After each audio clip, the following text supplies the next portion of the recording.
Good afternoon, guys, and welcome to week one. It's a pleasure to be back.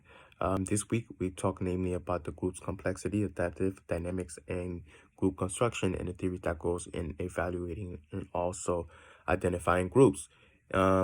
This week's reading was actually very interesting as far as establishing group dynamics and understanding how group is currently being studied as far as theory goes into the current and century of groups and in social psychology.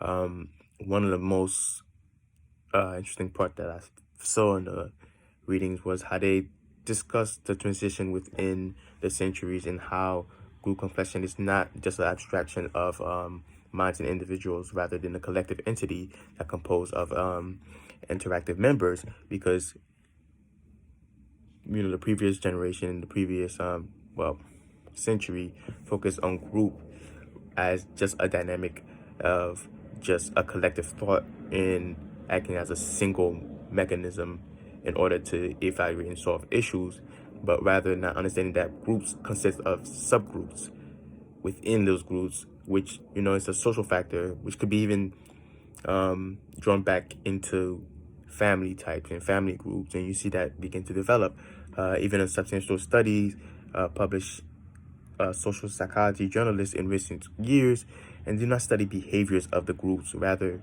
just studying how people think within that group, but not how it functions as an interactive social space. That was very fascinating to me. But then when we're discussing about groups and also do I like teamwork and working in groups, of course I do. I think we've been asked this question many times and many times over. I should have a rehearsed answer for this, but I love working in groups simply because of the fact that it shows you where you lack, and it shows you how important it is to have diversity within groups and having diversity around you, because diversity does not restrict your ability as an individual. It actually helps you grow and also shows you the limitations of your own knowledge and your own skills. Groups consist of different skills and different variation and different perceptions that could interact together in order to develop a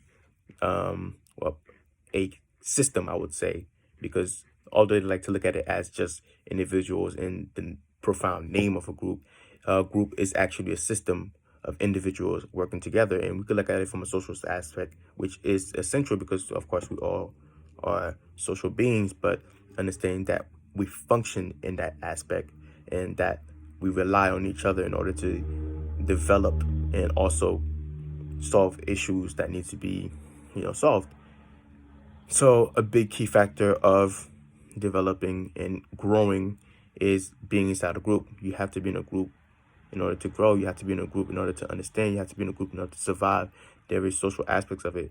I actually accidentally went to the future readings, and I'm glad I did, because they spoke about evolutionary psychology, in which group dynamics is actually an instinctive trait that was developed in a primitive time where we had to use an ecosystem that no longer depended on just physical attributions that would, guarantee survival.